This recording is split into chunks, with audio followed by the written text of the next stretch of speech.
Modulus की जो properties को अभी हमने समझा है, उन पर कई सारे क्वेश्चंस के थ्रू अब हम उन्हें और कंसोलिडेट करेंगे ताकि ये सारी प्रॉपर्टीज अब आप रिकॉल, रिकलेक्ट या बाय हार्ट कर पाए। जैसे मान लो यहाँ पर कह रहे हैं थीटा जो है वो बेसिकली मतलब जो अलग अलग थीटा आप यूज कर रहे हो, sine theta one, sine theta two, ये जो सारे थीटा हैं ये यहाँ पर 0 से π/6 के बीच लाई करते हैं। तो पहली लर्निंग यहाँ पर इस क्वेश्चन में ये कि 0 से 30 डिग्री के बीच ही होगा। ये क्यों है आने वाले वक्त में हम डिस्कस करेंगे। और वहां कह दे रहा है कि आई जो है वो 1 से लेकर ऑफ कोर्स 5 तक के सारे आपके नेचुरल नंबर्स हैं। अब यहाँ पर ये जो एक्सप्रेशन लिखा है इसे ठीक से समझिएगा। ये एक्चुअली लिखा है sine theta one times z⁴ plus sine theta two times z³ plus sine theta three times z² और sine theta 4 times z plus sine theta 5। इस तरीके से एक्सप्रेशन लिखा हुआ है, राइट। और इसकी वैल्यू मुझे दी गई है 2 और वो पूछ रहा है कि आपको मॉड z की रेंज निकालनी है कि वो कहां से कहां तक लाई करेगा। ठीक है, सोच सकते हैं कैसे शुरू करेंगे, इस बारे में बात करते हैं। क्या मैं किसी भी दिन कम से कम इतना तो कह ही सकता हूं कि अगर ये कॉम्प्लेक्स नंबर यहां पर कुछ ऐसा है तो मैं दोनों तरफ मॉड ले सकता हूं। मतलब इस एक्सप्रेशन का मॉड और इस एक्सप्रेशन का मॉड भी इक्वल होगा। मतलब जो भी ये दोनों एक्सप्रेशन इक्वल है तो शैलाई से इनके मॉड्स भी इक्वल होंगे। आई होप ये बात आपको डाइजेस्ट हो रही है। अच्छा, क्या आप मुझे बताएंगे 2 का मॉड क्या होता है। इससे 2 का मॉड 2 होता है। तो ये बिल्कुल कहा जा सकता है जो यहाँ पर ये बात लिखी गई है। आई होप यहाँ तक तो आपको कोई शिकायत नहीं है। क्या हमने एक बड़ी बेसिक सी प्रॉपर्टी ये पढ़ रखी है कि किन्हीं कॉम्प्लेक्स नंबर्स के, जैसे कि लेट्स से 2 कॉम्प्लेक्स नंबर में लेता हूं, z1 और z2 का अगर मैं सम करूं तो ये जो सम होगा ये हमेशा ज्यादा होगा इनके इंडिविजुअल मॉड से। उल्टा बोल रहा हूं मैं, ये जो z1 और z2 का जो सम होगा ये हमेशा कम होगा इनके इंडिविजुअल मॉड्स से, मतलब इनके इंडिविजुअल मॉड्स के सम से बेसिकली। ये बात आई होप आपको रिकलेक्ट हो रही होगी। यानी इसी प्रॉपर्टी को यहाँ पर अगर मैं यूज करना चाहूँ अपने इस क्वेश्चन में तो क्या मैं ऐसा कह सकता हूँ, ये मान लो z1 है, ये z2 है, ये z3 और ये z4 और ये z5। तो इन 5 कॉम्प्लेक्स नंबर्स के सम का मॉड इनके मॉड्स, इंडिविजुअल मॉड्स के सम से छोटा होगा। मतलब वो जो टर्म है उनसे ये एक्सप्रेशन जो लिखा गया है ये छोटा होगा। मतलब मैं ऐसा लिख सकता हूं ये जो ओवरऑल एक्सप्रेशन आपके सामने लिखा गया है इसकी वैल्यू कम होगी। इसकी वैल्यू कम होगी इससे इंडिविजुअल, अगर मैं लिखूं sine theta one times z⁴ के मॉड से plus sine theta two times, आई होप आप समझ पा रहे हैं, z³ के मॉड से plus sine theta 3 times z² के मॉड से plus sine theta 4 times z के मॉड और एक और टर्म जो आपकी बच जा रही है that is sine theta 5 times z0 या z0, आप जो भी कहना चाहें, के मॉड के सम से। मतलब मैं कह रहा हूं कि ये जो एक्सप्रेशन आपके पास लिखा गया है ये इस एक्सप्रेशन से हमेशा छोटा होगा। ये एक्सप्रेशन मुझे पता है किसके इक्वल है, 2 के। तो शैल आई से 2 भी इस एक्सप्रेशन से छोटा होगा। क्या मैं मिनिमम इतनी बातें कंक्लूड कर सकता हूं जो कि आई थिंक कोई बड़ी विशेष मुश्किल बात नहीं है। अब यहां पर आगे सुनिएगा कि आपको एक और प्रॉपर्टी बड़ी क्रूशियल सी ये याद है कि z1 और z2 अगर 2 कॉम्प्लेक्स नंबर्स हैं तो इनके प्रोडक्ट के मॉड को मैं इस तरीके से लिख सकता हूं कि उनके इंडिविजुअल मॉड्स के प्रोडक्ट से। ये हम सब्सटीट्यूट करना जानते हैं कि इस तरीके से मैं इसे रिप्लेस कर सकता हूं इस क्वेश्चन में। तो यहां मैं ऐसा लिख सकता हूं क्या कि 2 जो है वो छोटा होगा mod of sine theta one times mod of z⁴ plus mod of sine theta two times mod of z³ plus mod of sine theta 3 times mod of z² plus mod of sine theta 4 times mod of z plus of course एक और term mod of sine theta 5। क्या ये बात आप मेरी clarity के साथ सोच पा रहे हैं कि यहां तक तो आपको कोई डाउट नहीं है। एक और बात बताओ, आपको थीटा की रेंज क्या दी गई है। आपको ये कहा गया है कि जो आपका थीटा है वो कितना दिया है, 0 से 30 डिग्री के बीच लाया करता है। अब अगर मैं थोड़ी सी ट्रिक को यहाँ इंट्रोड्यूस करूं तो 0 से 30 के बीच अगर आप साइन का ग्राफ देखें, ध्यान से सुनिएगा और नोटिस करिएगा, 0 से 30 के बीच अगर आप नोटिस करें, ये 0 है और ये 30 डिग्री है, तो मैं ऐसा कह सकता हूं कि आपका जो साइन एक्स है वो 0 से 1/2 के बीच लाया करता है। क्या आप ये मेरा स्टेटमेंट समझ पा रहे हैं जहां मैं कह रहा हूं कि अगर मुझसे कोई कहे, दोबारा सुनिएगा स्टूडेंट्स, कि जो थीटा है, theta one, theta two, theta three, सारे आपके थीटा, ये थीटा आपके 0 से π/6 के बीच है, 0 से π/6 तक साइन एक्स एक इंक्रीजिंग फंक्शन है। फिर जो सारे θ1 θ2 θ3 हैं, इनका अगर मैं साइन रेशियो लूँ तो 0 से साइन 30 यानी 1/2 के बीच होगा। यानी इसकी इसकी इसकी और इसकी मैक्सिमम वैल्यू कितनी होगी, 1/2। तो मैं कह दूं क्या कि अगर मैं इनकी मैक्सिमम वैल्यू रखूं तो भी ये 2 उनसे छोटा ही होगा। मतलब अगर ये अपनी मैक्सिमम वैल्यूज अटेन कर लें तो भी ये 2 से तो बड़े ही रखेंगे इस एक्सप्रेशन को। यानी अगर साइन θ1 की जगह मैं 1/2 रख देता हूँ, यहाँ पर मॉड ऑफ जो लिखा है, आई होप ये प्रॉपर्टी एक छोटी सी और मैं इंट्रोड्यूस कर रहा हूँ कि z की पावर n का मॉड, आई होप आप याद रख पा रहे हैं, मॉड z की पावर n के इक्वल होता है ये प्रॉपर्टी। और अगर मैं यहाँ अप्लाई कर दूं तो अगर साइन थीटा को मैं 1/2 से रिप्लेस करता हूँ तो z की पावर 4 के मॉड को मैं मॉड z की पावर 4 से, साइन θ2 को दोबारा 1/2 से z क्यूब के मॉड को z की पावर मॉड के क्यूब से, साइन θ3 को दोबारा 1/2 से z स्क्वायर को मॉड z का स्क्वायर, मतलब z स्क्वायर के मॉड को मॉड z का स्क्वायर, साइन θ4 को भी 1/2 से और मॉड z को मॉड z, और साइन θ5 को भी 1/2 से रिप्लेस करूं तब भी ये 2 से बड़ा होगा, वर्स्ट केस में इक्वल होगा, ये मैं कंक्लूड कर सकता हूं क्योंकि ये इसकी मैक्सिमम वैल्यू है थ्रू द गिवन कंडीशन जो मुझे दी गई है इस क्वेश्चन में। मैं अगर RHS में 2 को एज एन LCM लाकर LHS में शिफ्ट करूं तो 2 इंटू 2 हो जाना है 4 is greater than mod z to the power 4 plus mod z का क्यूब प्लस मॉड z का square plus mod z plus 1। और ऑफ कोर्स इस 1 को भी अगर मैं LHS में शिफ्ट करूं तो 4 माइनस 1 मुझे जो मिल जाना है वो 3 मिल जाना है। ये बात आई होप आप क्लैरिटी के साथ सोच पा रहे हैं बिना किसी कंफ्यूजन के।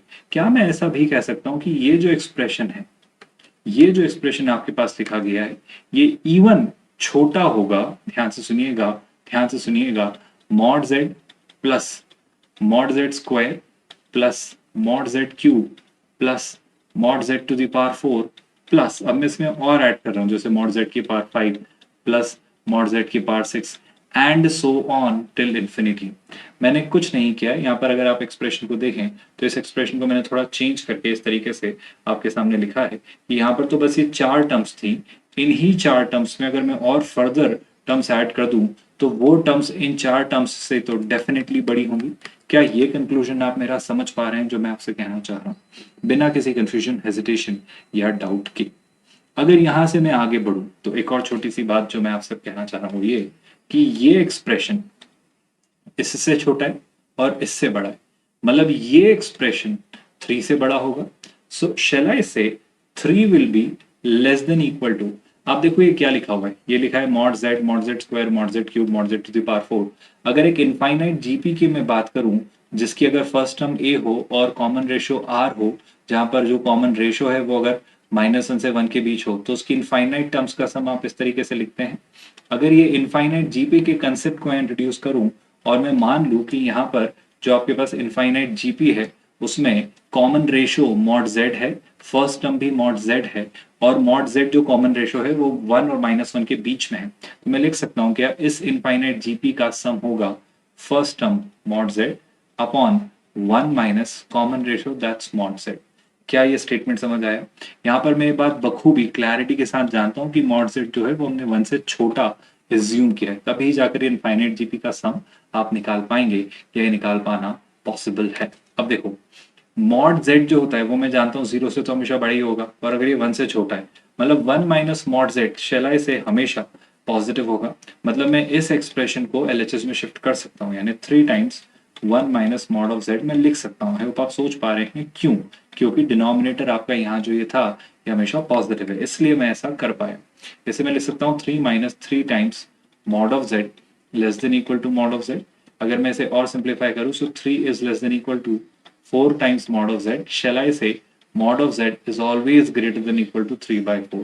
और इस वाले अपने एजम्पशन को इसके साथ क्लब करूँ कि mod z 1 से छोटा है, तो ये डेटा यहाँ क्लब किया जा सकता है, और उस बेसिस पर क्या मैं z के मॉड्यूलस को लेकर ये अपना कमेंट दे सकता हूँ कि वो 3/4 से 1 के बीच लाई करेगा। Did you all get that? बस एक छोटी सी गलती कि अगर ये जो एक्सप्रेशन है ये इससे बड़ा और इससे छोटा है, जहां यहाँ इक्वल का साइन नहीं है, तो डेफिनेटली ये एक्सप्रेशन 3 से बड़ा ही होगा, तो यहाँ पर इक्वल लगाना गलत होगा। तो बस एक छोटा सा करेक्शन यहाँ पर यहाँ पर और यहाँ पर इक्वालिटी का साइन नहीं है। तो इस तरीके से आप कंक्लूड कर सकते हैं कि मॉड z 3/4 से 1 के बीच में क्यों होगा।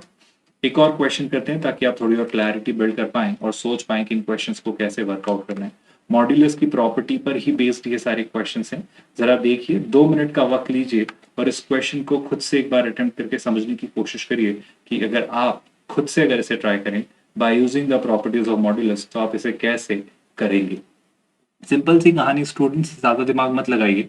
आप इसे दो सेपरेट कॉम्प्लेक्स नंबर में ब्रेक करने की कोशिश करिए। जैसे मेरे पास क्या लिखा है, मेरे पास ये लिखा है कि 2 जो है वो बड़ा या इक्वल है किससे, मॉड ऑफ z माइनस, अगर ये मैं माइनस कॉमन ले लूं तो शैल से मैं इसे लिख सकता हूँ 2 minus iota. Do you all get that? क्या ऐसा किया जा सकता है? फर्स्ट ऑफ ऑल मेरा स्टेटमेंट बड़ा सिंपल सा है। मैं एक छोटी सी बात कहता हूँ, इस इक्वेशन को जो मुझे यहाँ दी गई है mod z minus 2 plus iota, जिसका मॉड जो है वो 2 से छोटा है, जिसे मैंने सिंप्लीफाई करके कुछ ऐसा आपके सामने लिखा है। If I keep this particular detail aside for a while, क्या मैं एक छोटी सी बात ये कह सकता हूं किसी भी दिन कि ये जो एक्सप्रेशन है, ध्यान से सुनिएगा, z माइनस 2 माइनस आयोटा, अगर आप इसे ऐसे समझें कि मान लो ये कॉम्प्लेक्स नंबर है z1 और ये कॉम्प्लेक्स नंबर है z2 और मैं इनके ऊपर लगा दूं मॉड, तो आपको ये नहीं लगता है कुछ ऐसा है z1 माइनस z2 का मॉड? और क्या आप भूल गए हैं z1 प्लस z2 या z1 माइनस z2 किसी का भी मॉड हो वो हमेशा इनके डिफरेंस के मॉड से बड़ा होता है। मतलब this will be greater than और इक्वल टू z1 और z2 के इंडिविजुअल मॉड्स के डिफरेंस के मॉड से। I hope you are able to recollect it. मतलब ये एक्सप्रेशन ग्रेटर देन और इक्वल टू होगा mod of z minus mod of 2 minus iota के मॉड से। क्या ये बात आप क्लैरिटी के साथ सोच समझ पा रहे हैं बिना किसी कंफ्यूजन या हेजिटेशन के? अगर यहाँ तक चीजें आप समझ पाए तो थोड़ा और आगे बढ़ते हैं। इसी बात को अब यहाँ पर इंट्रोड्यूस करते हैं। ये वाला डेटा मैं थोड़ा सा क्लब करके आपको इसकी रेंज तक पहुंचाने की कोशिश कर रहा हूँ क्योंकि मुझे ग्रेटेस्ट और लीस्ट वैल्यू में इंटरेस्ट है ना।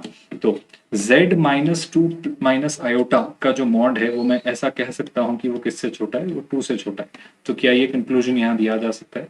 आई होप अब आप समझ पा रहे हैं कि हम किस रिजल्ट की तरफ बढ़ रहे हैं। आगे देखिएगा, मैं बस इस रिजल्ट को यहाँ से हटा देता हूँ, आपको रिकॉल करवाने के लिए रखा गया था ना। Look at this. क्या मैं कह सकता हूँ कि सर मॉड ऑफ z तो मुझे नहीं पता है लेकिन 2 माइनस आयोटा का मॉड में निकाल सकता हूँ? याद करिए, 2 माइनस आयोटा का मॉड आप कैसे लिखेंगे? आप लिखेंगे अंडर रूट ओवर 2 का स्क्वायर 4 माइनस 1 का square 1। So this is how you right the mod of it. इसके मॉड से हमेशा बड़ा होगा कौन? Mod of z minus 2 minus iota. ये आपका एक्सप्रेशन है वो जो क्वेश्चन में आपको दिया गया था।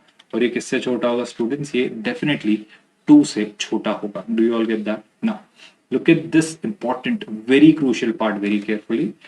मैं इस बीच वाले एक्सप्रेशन को अपने कंसिडरेशन में से हटा ही देता हूं। देखो, मुझे कहा गया कि ये इससे बड़ा है और इससे छोटा है, तो एक काम करता हूं, मैं इन दोनों को रिलेट करने की कोशिश करता हूं। तो आप मेरा लैंग्वेज को क्लियरिटी समझ पा रहे हो कि 2 जो है वो बड़ा होगा mod of z minus under root 5 से।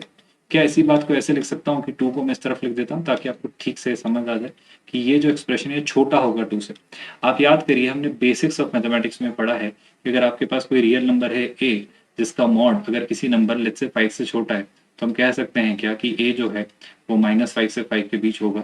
बस यही कॉमन सेंस मैं चाहता हूँ आप यहाँ पर भी लगाएं ताकि आप मॉड z के लिए अपने मिनिमम और मैक्सिमा तक पहुंच पाए। जो मेरा कहना है वो सुनिएगा, ये जो मॉड है, ये मॉड को मैं इस तरीके से हटा सकता हूं क्या कि mod z minus under root 5 will tell you कि ये जो एक्सप्रेशन है हमेशा -2 से 2 के बीच होगा।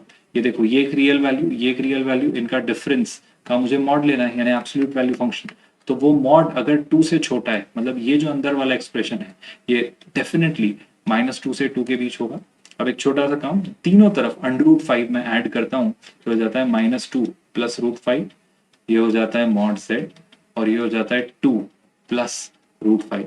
शलाई से यही बात यहाँ पर समझने की हमें जरूरत है कि आपका जो मॉड z है उसकी ये लीस्ट वैल्यू है और ये ग्रेटेस्ट वैल्यू, और यही एग्जैक्टली यहाँ पर हमसे निकालने को कहा गया था।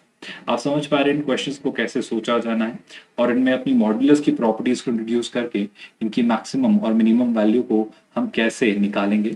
If you have understood this question let me introduce another question ताकि मैं अब आपको मॉड के साथ और कंफर्टेबल बना पाऊं। Again I am giving it to you, keeping it right there in front of you. इस क्वेश्चन को जरा अटेम्प्ट करिए, ट्राई करिए और बताइए कि इस क्वेश्चन को आप कैसे सॉल्व करेंगे और इस क्वेश्चन का आंसर आपके अकॉर्डिंग क्या होगा। So just give it a try. देखिए जरा इस क्वेश्चन को आप कैसे सोचेंगे। एक आसान सा क्वेश्चन, बेहद सिंपल स्ट्रक्चर्ड सा क्वेश्चन है। अगर आप ठीक से पढ़ें तो वही सिंपल सी प्रॉपर्टी आप यूज करके इस क्वेश्चन को वर्कआउट कर सकते हैं बिना ज्यादा मेहनत किए। दोबारा सुनिएगा, देखो जो डेटा दिया है उसे देखो, ये वाली एक्सप्रेशन की वैल्यू तक जाना है इसे यूज करके। क्या ये जो लिखा है z+4 का जो मॉड मुझे दिया गया है, जो कि कहा जा रहा है 3 से छोटा है, क्या मैं इसे ऐसा लिख सकता हूं z+1+3 का मॉड जो होगा वो भी डेफिनेटली 3 से छोटा होगा। Do you all get that? क्या मैं ऐसा बिना सोचे समझे कह सकता हूं, बिना किसी हेजिटेशन, फ्लक्चुएशन या डाउट के? देखो, या तो ऐसे कर लो या फिर एक और तरीका है इसे उल्टा सोचने का। उल्टा कैसे सोचना है वो समझो। मैं z+1 से z+4 तक आने की कोशिश करता हूँ। देखो, मुझे z+1 के बारे में सोचना है, मुझे z+1 का एक्चुअली मॉड निकालना है। क्या z+1 के मॉड को मैं लिख सकता हूँ z+4-3 का मॉड? आई होप इसमें तो कोई शिकायत नहीं है। ऐसा क्यों किया सर? बस थोड़ा पेशेंस रखिए, आप समझ पाएंगे। यहाँ पर मैं दो कॉम्प्लेक्स नंबर इंट्रोड्यूस कर रहा हूँ, एक है z+4 और एक कॉम्प्लेक्स नंबर है -3। आई होप दोबारा वही प्रॉपर्टी कि दो कॉम्प्लेक्स नंबर्स, जैसे आपको समझाने के लिए मैं कहता हूं, ये कॉम्प्लेक्स नंबर है z1 और ये कॉम्प्लेक्स नंबर है z2। तो दो कॉम्प्लेक्स नंबर्स के सम का मॉड हमेशा छोटा होता है उनके इंडिविजुअल मॉड्स के सम से। क्या ये प्रॉपर्टी आपको याद है? ना सिर्फ ये बल्कि डिफरेंस में भी ये प्रॉपर्टी ट्रू होती है, अगर आपको याद आ रहा हो तो मैं लिख सकता हूं, क्या ये छोटा होगा mod of z+4 plus mod of -3 से। आई होप ये बात आप रिकलेक्ट कर पा रहे हैं।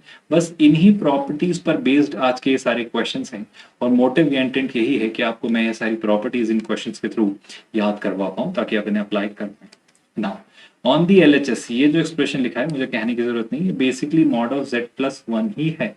लेकिन RHS में now I am dealing with mod of z+4 और 3 का मॉड आई थिंक मुझे सिखाने की जरूरत नहीं है, -3 हो या 3, इसका मॉड 3 ही होता है।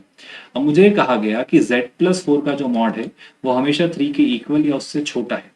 आई रिपीट माई स्टेटमेंट, देखो ये इसके और इसके सम से छोटा है और ये किसी और से छोटा है। अगर ये नहीं समझ आया तो मैं एक और पर्सपेक्टिव से आपको दिखाने की कोशिश कर रहा हूँ। ऑल्दो जब आप IIT की तैयारी करते हैं तो आप इतने इंटेलिजेंट होने चाहिए कि आप ये बात सोच पाए, पर फिर भी अगर नहीं सोच पा रहे तो देखिए, मॉड ऑफ z+4 3 से छोटा है, तो बताओ मॉड ऑफ z+4+3, 3+3 6 से छोटा होगा। तो अब इस बात को यहाँ क्लब करें तो सिंपल सी बात, ये इससे छोटा है और ये इससे छोटा है, तो डेफिनेटली ये इससे छोटा होगा। कॉमन सेंस, आई होप आप बात समझ पा रहे हैं।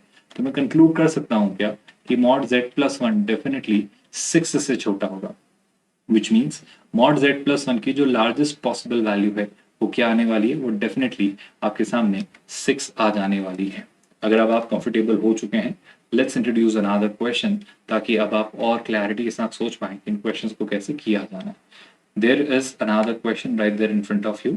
इस क्वेश्चन को देखिए और इत्मीनान से अटेम्प्ट करिए। मैं हमेशा ये चाहूंगा कि जब भी मैं कोई क्वेश्चन आपको करवाऊं तो आप पहले स्क्रीन पॉज करें और उस क्वेश्चन को खुद से ट्राई करें, और जब आप खुद से ट्राई कर चुके हो तभी आप उस सोल्यूशन को देखें अगर आपसे नहीं हुआ है। और इवन वो क्वेश्चन आप सॉल्व कर भी चुके हैं तो मैं चाहूंगा उसे आप दोबारा देखें ताकि आप चीजें समझ पाए ना।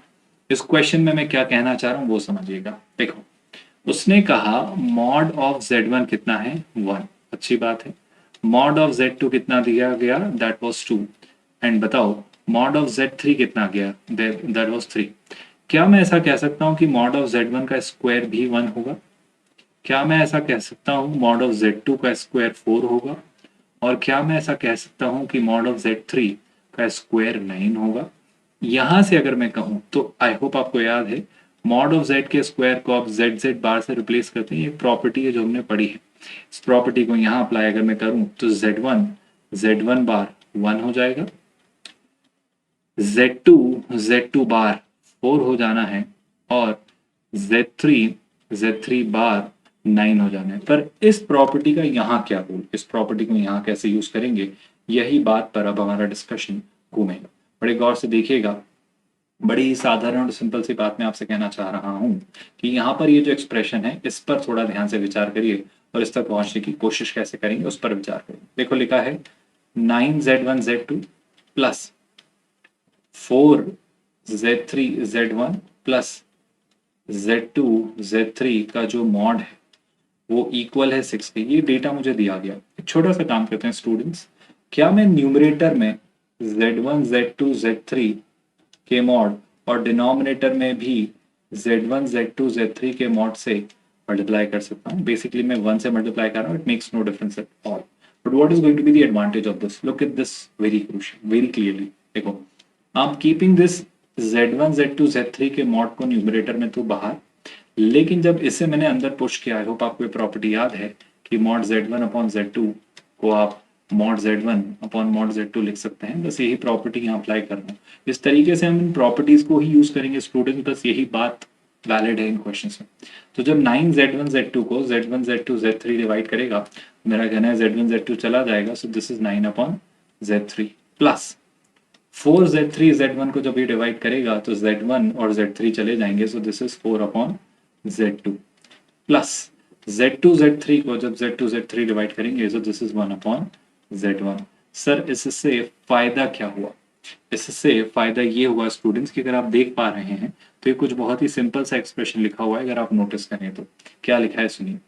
देखो, क्या मैं बोल सकता हूँ 1 upon Z1 is nothing but Z bar, 4 upon Z2 is nothing but Z2 bar and 9 upon Z3 is nothing but Z3 बार। तो बस यही सब्सटीट्यूशन यहाँ मैं इंट्रोड्यूस करूंगा कि 9 अपॉन Z3 को मैं रिप्लेस करूंगा Z3 बार से, 4 upon Z2 को I'll replace by Z2 bar and 1 upon Z1 को I'll replace by Z1 bar. I hope आप समझ पा रहे हैं। यहाँ पर मैंने गलती से ब्रैकेट लगा दिया। This is not a bracket over here. This is the modulus. है ना? So this is the mod over here. और इसे आप मल्टीप्लाई कर रहे हो mod Z1, mod Z2 और mod Z3 से। आई होप मुझे अब ये बताने की जरूरत शायद नहीं है कि जो प्रॉपर्टी मैं यूज कर रहा हूँ that is mod Z1 into Z2 which can be written as mod Z1 times mod Z2. That's the very basic property or one of the basic properties which we have learned so far, जो मैं यहाँ पर apply कर रहा हूँ। Now, क्या फायदा हुआ? अरे भाई Z1 का मॉड कितना दिया गया था? 1, तो यहाँ रिप्लेस कर दूंगा 1। Z2 का मॉड कितना दिया गया था? दैट वाज 2, तो यहाँ रिप्लेस कर देंगे 2। Z3 का मॉड कितना दिया गया था? दैट वाज 3, तो यहाँ रिप्लेस कर दूंगा 3।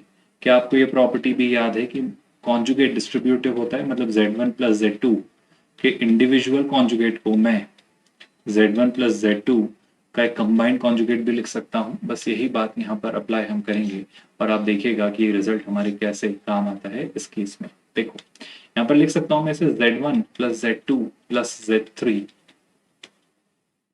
का कॉन्जुगेट इज इक्वल टू कितना? 6, है ना? ये मुझे दिया जा रहा है। अब निकालना क्या है बताओ? मुझे कुछ इस तरीके के रिजल्ट को फॉर्म करने की कोशिश करनी है। बस इसी पर अब हम विचार अपना करेंगे। बड़े गौर से देखिए, क्या आप ये प्रॉपर्टी भूल गए हैं स्टूडेंट्स की? याद करो, आप Z का मॉड निकालें, Z बार का मॉड निकालें, आप नेगेटिव Z का मॉड निकालें या फिर नेगेटिव Z के कॉन्जुगेट का मॉड निकालें, सब एक होता है। यानी Z1 Z2 Z3 के कॉन्जुगेट का मॉड हो या फिर Z1 plus Z2 plus Z3 का मॉड हो, ये एक ही बात है। 3 इंटू 2 होता है 6, तो यहाँ पर याद आता है 1 एंड आई थिंक हमने अपना आंसर कंक्लूड कर दिया है कि ये क्या होने वाला है। I hope very comfortably you are able to understand इस क्वेश्चन को हमने कैसे सोचा। And if you have understood this question pretty well, let me give you another question right there in front of you और आप मुझे बताएं इस क्वेश्चन को आप कैसे सोचेंगे। एक और आसान, सिंपल, बेहतरीन सा question to give you more clarity, और देखते हैं इस क्वेश्चन को आप कैसे अप्रोच करेंगे। वही simple strategy students, pause this screen for a while and give it a try. और देखते हैं आपका आंसर आता है या नहीं आफ्टर अंडरस्टैंडिंग मॉड्स की ये सारी प्रॉपर्टीज के बाद। मैं इस क्वेश्चन में सिंपल सा लॉजिक ये देना चाह रहा हूं कि अगर वही दोबारा सिंपल सी प्रॉपर्टीज आप सोचें तो आप LHS और RHS में से किसी भी एक को लेकर पहुंच सकते हैं दूसरी तरफ। मैं कहूंगा LHS से RHS तरफ जाना मुश्किल होगा, तो आई वुड रिकमेंड कि RHS से LHS की तरफ आकर देखते हैं बात बनती है या नहीं। तो देखिएगा ध्यान से, RHS को क्या मैं ऐसे लिख सकता हूं जैसे कि ये जो पूरा 2 है, देखना RHS को इंट्रोड्यूस कर रहा हूँ। हाँ, ध्यान से देखना स्टूडेंट्स, बड़ी इंटरेस्टिंग सी बात है। मॉड 1/2 जो लिखा है इसे लिख सकता हूँ Z1 plus Z2 plus 2 times under root Z1 under root Z2, this whole expression is divided by 2 plus यहां भी मॉड जो लिखा है Z1 प्लस Z2, अगर मैं एलसीएम ले लूं तो this is -2 times under root z2 whole expression divided by clearly कितना students, that is again divided by 2। क्यों कर रहा हूं ऐसा, देखो इस z1 को अंडर रूट z1 का स्क्वायर लिख सकता हूँ, इस z2 को अंडर रूट z2 का स्क्वायर लिख सकता हूँ, इस z1 को भी अंडर रूट z1 का स्क्वायर लिख सकता हूँ, z2 को भी अंडर रूट z2 का स्क्वायर लिख सकता हूँ। क्या फायदा हुआ, अरे भाई a square plus b square plus 2ab, a square plus b square minus 2ab, do you all get that. मतलब अब मैं कुछ तो कहना चाह रहा हूँ आपसे, मैं ये कहना चाह रहा हूँ कि यहाँ जो न्यूमरेटर में लिखा है वो लिखा है under root z1 plus under root z2 का होल स्क्वायर का मॉड, प्लस ये जो 2 है मैं इंट्रोड्यूस कर रहा हूँ, थोड़ा पेशेंस रखिएगा। यहाँ ये हो जाना है z1 का अंडर रूट माइनस z2 के अंडर रूट के स्क्वायर का मॉड। देखो यहाँ भी 2 मॉड से बाहर आ जाएगा, यहाँ भी 2 मॉड से बाहर आ जाएगा, तो दोनों का एलसीएम 2 हो जाना है। जैसे मैं पूरे के कॉमन में बेस में यहाँ पर डिनोमिनेटर में लिख लेता हूँ। Do you all comfortable with this, जो भी हमने किया। अब एक छोटी सी बात बताओ, क्या आपको ये बात पता है कि z की पावर n का आप मॉड ले लें या फिर मॉड z का आप पावर n ले लें, ये एक ही बात होती है। क्यों ऐसा कहा गया, सुनिएगा गौर से। इसको करने का रीजन बस यही, यहाँ पर अगर पावर 2 है तो मैं पावर 2 को बाहर इंट्रोड्यूस कर सकता हूँ, यानी mod z1 plus mod z2 के sorry under root z1 plus under root z2 के मॉड का square plus under root z1 minus under root z2 के मॉड का square, this whole expression is multiplied by 1/2। I hope आप समझ पा रहे हैं, ये 2 वहां लिख दिया जाए, एक ही बात है। अब आप दोबारा एक प्रॉपर्टी याद करिए बड़ी ही खूबसूरत सी, जिसके थ्रू ये बात कही जा सकती है। अगर ये प्रॉपर्टी आप भूल गए हैं तो मैं दोबारा आपको याद दिलाता हूँ, कितनी सिंपल सी स्ट्रक्चर्ड सी ये प्रॉपर्टी पढ़ाई गई थी आपको कि z1 प्लस z2 के मॉड का square plus z1 minus z2 के मॉड का जो स्क्वायर होगा वो हमेशा 2 टाइम्स z1 के मॉड का स्क्वायर प्लस z2 के मॉड के स्क्वायर के इक्वल होगा, अगर आपको ये प्रॉपर्टी याद है तो। ऑल्दो ए और बी में भी आपको बताई गई थी, अगर मैं वो प्रॉपर्टी भी याद दिलाऊं तो याद कर लीजिए, इस बहाने आपका रिविजन हो जाएगा कि a times z1 plus b times z2 के मॉड का स्क्वायर लिखा गया है, प्लस a और b इंटरचेंज हो जाएं, यानी b times z1 minus a times z2 के मॉड का स्क्वायर लिखा गया है। तो आप इसे लिखते हैं a square plus b square whole times mod of z1 का square plus mod of z2 का स्क्वायर। इन्हीं प्रॉपर्टीज से, मतलब इसी की एक कॉरिलरी है और इसी प्रॉपर्टी को यहाँ मैं अपने इस क्वेश्चन में यूज करने वाला हूँ।